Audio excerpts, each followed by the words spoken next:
What's up, guys? This is Jay from Generation Geek, and today we have another banger for you guys. And I know you guys hear a lot of YouTubers say this, but today we literally have two of the most powerful superheroes ever to exist in Marvel and DC Comics going head to head. I am talking no other than the God Human, Dr. Manhattan, and the God Mutant, sometimes Mutant, Franklin Richards. Now, of course, for this list, we're going to use feats from Young Franklin and Old Franklin. Of course, everything that spanned the DC Universe, canon, rebirth, all of that stuff with Dr. Manhattan. But first, of course, if you guys love the content, please like, share, and subscribe, and join the Geek fam. We'll love to have you so we can keep bringing you guys content just like this. All right, to start the list, we're going to start with Dr. Manhattan. So for many of you who don't know about Dr. Manhattan, Don Osterman was caught in this field generator thing, destroyed his body. He reconstituted himself and became the most powerful being in the Watchmen universe, the only power being in the Watchmen universe, and then obviously crossing over later in DC Rebirth and becoming one of the most powerful beings in the DC canon. Dr. Manhattan has all the possible powers that you can think of when you think of a god-tier being. I mean, reality manipulation, time manipulation. Literally, he changed the course of the entire DC universe. Everything for the exception of Superman, he was the only constant that he could find in the universe. But I mean, from those of like Wally West, Jake Garrick, all the original JSA members were completely gone. All he did from the beginning was move literally the lantern of Alan Scott, and it completely changed the entire landscape of the DC universe, where all these things that came to pass normally as we knew them did not come to exist. Dr. Manhattan was such a powerful being that he had even beings such as Mixopidalic Mixie, who feared him and did not want his attention. Obviously, we saw what he did to the Reverse Flash, in which he completely obliterated him, literally just burnt my man's in half. He brought Superman's father back to life, Jor-El. Well, not back to life, he kind of saved him from the explosion of Krypton, so he changed the canon events that we know of Superman's history altogether and brought Jor-El back as Mr. Oz. He literally did so many things. Now, when it comes to battle feats, we obviously see him go against the entire Justice League Dark, what's left of the Justice Society, and what's left of the DC universe when it just comes to heroes, and he completely owned all of them. Like, literally all the magic users tried to come against him, and literally he just like sunned them like in the most disrespectful way. He called them outcasts, and basically called what they thought to believe magic just the remnants of creation. Like, he's like, oh, outcast using outcast energy. Like, it was just so disrespectful, and literally did a reverse spell on all of them. I'm talking Etrigan Demon, John Constantine, Zatanna, Blue Devil, like all of these magical powerful beings, like literally completely just sunned them. So magic does not affect this guy. Then you have beings like Captain Atom, Green Lanterns, all these other beings literally took the ring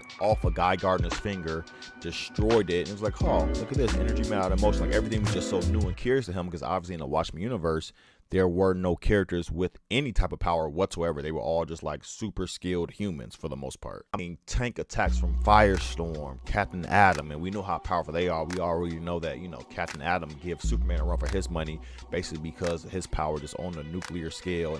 And it actually has been delved into that he might have like some control over matter and stuff like that, simply because his ability just to control energy. Captain Atom is more powerful than he seems, completely tanks all of that, destroys all of them. Literally, there was no hero, Martian Manhunter, Superman, no hero that can stop him. And of course, just to play on such a cosmic scale in the DC landscape, like we already know that DC, when it comes to superheroes, like their characters are just so superly overpowered, and for him to be able to manipulate things the way that he did, when you have beings like obviously Lucifer, Morningstar, the Presence, the Spectre, all these beings that just didn't contest him or stop him from doing what he was doing, shows you that his power is formidable and he is someone that should be feared.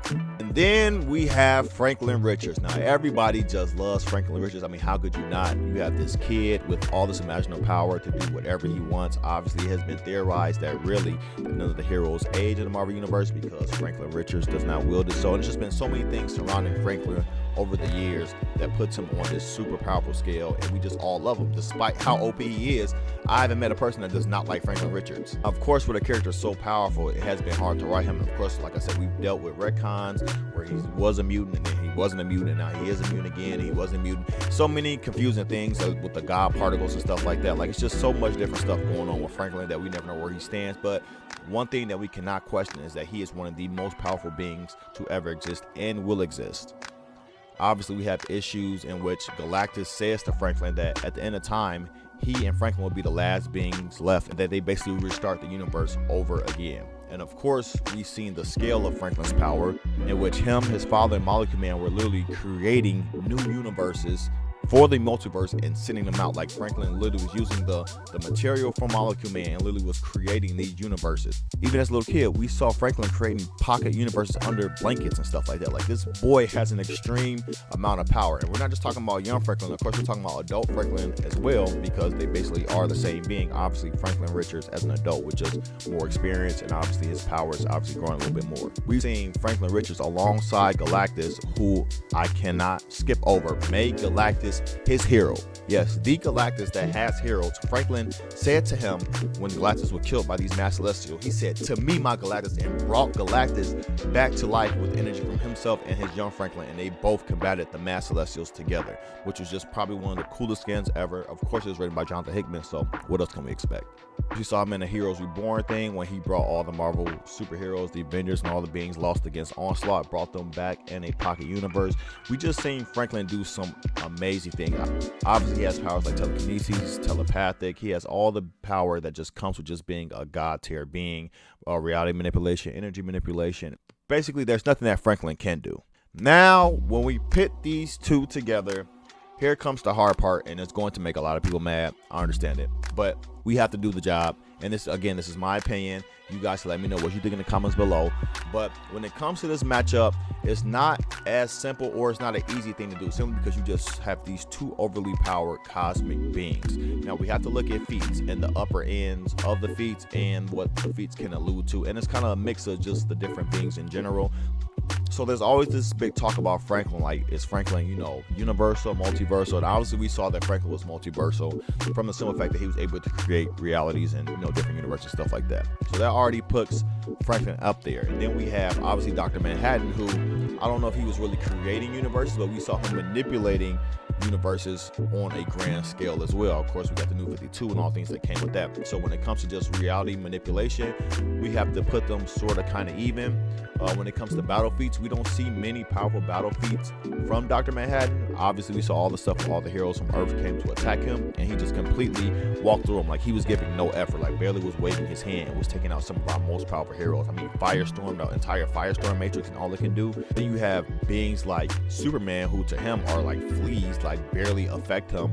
Obviously, Superman has a grander scheme in the DC universe, as he is the focal point for everything that happens in the DC universe.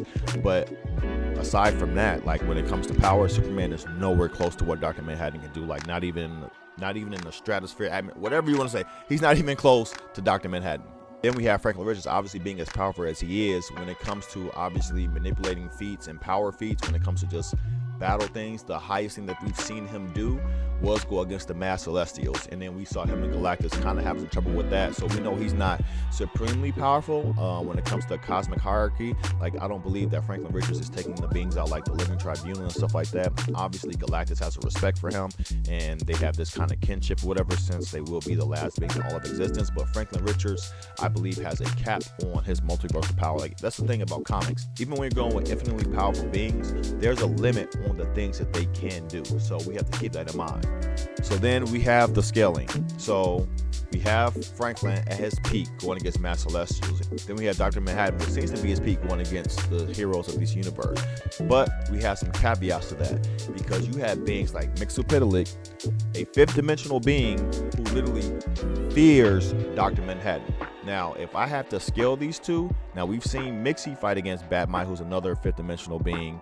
And then we've seen him fight against the Spectre on many occasions and stuff like that, whereas either was like win, lose, or draw type of thing, kind of varied depending. But then we had Emperor Joker, who had only 99% of Mixie's power and did not have the experience to use it. He was able to possess the Spectre. Now, we do know that these characters' powers wax and wanes, but we can see the tier of power that Mixie is in. Not only that, Mixie was able to literally wipe out the universe himself. Like, we really saw him literally unwriting the universe in one of his rampages. So when it comes to creating and destroying, which kind of go hand in hand, I would actually put Franklin comparable to Mixie. And Mixie feared Dr. Manhattan. So we had to put Dr. Manhattan a little bit higher.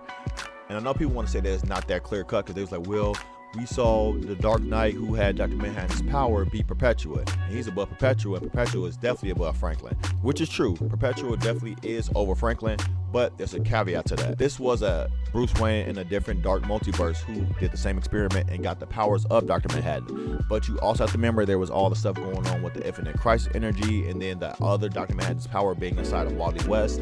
And they said in the comics, like Wally, if the Dark Knight gets your power along with the Dr. Manhattan power he has now, then he would be more than a match for Perpetua. But from what we can see before that, he wasn't a match for Perpetua, so it's hard to say that Dr. Manhattan is above Perpetua or even to her in that sense. So I will probably put him under Perpetua, but still over Mixie. And I believe that Franklin and Mixie are kind of about even. And even if it's not that, you can just telepathically harm Dr. Manhattan. If that even was the case, Dr. Manhattan wouldn't allow it to happen, for the simple fact that Dr. Manhattan has a linear view of time. So he's existing in all periods of time in a singular moment. So he's experiencing everything at the same time. So he is going to see the events that Franklin is going to try to do any attack on him, and he'll be able to counter it. While Franklin has to, travel back and forth through time to see the events that's going to happen, Dr. Manhattan is always living in it, so it'll be a counter. At the very least, it'll be a draw. But if it comes from my opinion, I believe that Dr. Manhattan takes this battle. But what do you guys think? Do you think Dr. Manhattan wins, or do you believe that Franklin wins? Leave that in the comments below. And also, if there's any battle that you guys would like to see me do on the channel here, also leave it in the comments below. As always, I've been Jay from Generation Geek. Y'all be blessed, and peace.